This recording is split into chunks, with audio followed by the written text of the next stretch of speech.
وإلى كل مسلمين العالم، أرجوكم ديروا بالكم وخذوا بالكم، فليس بمنطق أرسطو يفهم القرآن، وليست كلمة التدبر تعني الإفراط في الفلسفة لنحمل الكلمة معاني غير المقصودة، إنما التدبر هو أن نجعل القرآن دائما في تفكيرنا حتى يصبح نمط حياة وسلوك، كما قالت السيدة عائشة عن الرسول صلى الله عليه وسلم أنه كان قرآنا يمشي على الأرض. وهكذا يكون التدبر، ليس بأفعال كأفعال الشياطين، ونحن نقرأ القرآن ونقول أننا نتدبر هذا القرآن.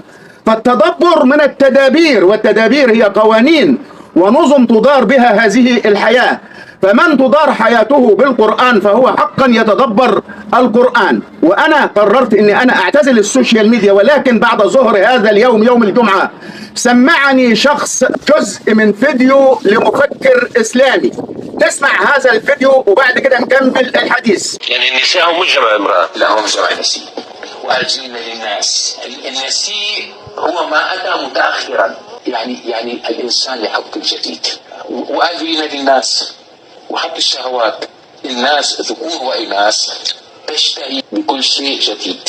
وأنا والله بعدما سمعت هذا الفيديو كان لابد لي أن أسجل هذا الفيديو، لأنني أرى أن هذا الكلام الذي قيل في هذا الفيديو إنما هو تضليل، وليس هذا الكلام إنصافا للمرأة. وعلاقة الرجل بالمرأة هي سنة كونية، فلو أنك أتيحت لك فرصة وشاهدت فيديو للقاء مع مثليين ستجد الشخص الذي يفعل هذا الفعل ويقوم مقام الرجل أكثر جرأة وأقل خجلا من الذي يفعل به ويقوم مقام المرأة. هكذا سنة الحياة، الله خلق المرأة هكذا وخلق الرجل هكذا، هي سنة الله سبحانه وتعالى، ولن تجد لسنة الله تبديلا.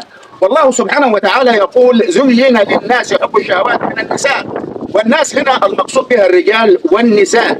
لم يقل الله سبحانه وتعالى زين للناس حب الشهوة، مش الشهوة الجنسية، دي شهوات كثيرة. والأول نفهم معنى الزينة. الزينة معناها طمس القبح وإبراز الجمال. هي المرأة لما بتتزين بتعمل إيه؟ بتطمس القبح اللي فيها وتحاول تبرز الجمال اللي فيها.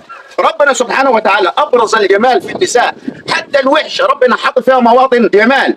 وقد يتأثر النساء بشهوات النساء أكثر من الرجال. أنا أيام ما كنت في المدرسة كان عندنا دور الخامس في المدرسة ما فيهوش طلبة، وفي يوم طالع في الدور الخامس كنت مشرف ولقيت بنتين وحياة ربنا، واحدة فيهم شكلها حلو جدا وسفسوفة كده، والثانية جسمها مليان شوية وسمرة، بس السمرة دي طلع لها صدر ما شاء الله، والثانية ما فيهاش صدر خالص. فأنا لقيتهم واقفين ومديني ظهرهم وسمعتهم بودني. الصغيره دي السفسوفه بتقول للثانيه انا مش عارفه ليه صدري يعني مش راضي يطلع. فقالت لها طب ما تشوف الجلل اللي عندنا، يعني عجباك الجلل دي؟ قالت لها اه والله انا بتمنى الجلل دي. قالت لها وانا بتمنى والله البق بتاعك النمنم ده. هو دي شهوات النساء بيتمنوها في بعض. والله سبحانه وتعالى يقول زين للناس، يعني الله سبحانه وتعالى هو من زين للناس وأبرز مواطن الجمال عند النساء ليشتهيها الرجال ويشتهيها النساء، وليست شهوة الجنس فقط المقصودة بالحديث. وأنا هسمعكم فيديو آخر وما بين الفيديو السابق وهذا الفيديو لكم الحكم. لا إله إلا الله. الوضع صعب الحقيقة.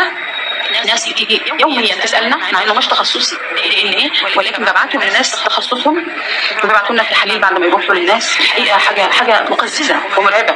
تخيلوا العدد اليومي للناس اللي بتطلب تحاليل DNA، عدد مرعب. والاكثر رعبا منه النتيجه بتاعت التحاليل، اللي بيطلع الرجاله اللي بتطلب تحاليل DNA لولادها ان هم فعلا بيطلعوا مش ولادهم.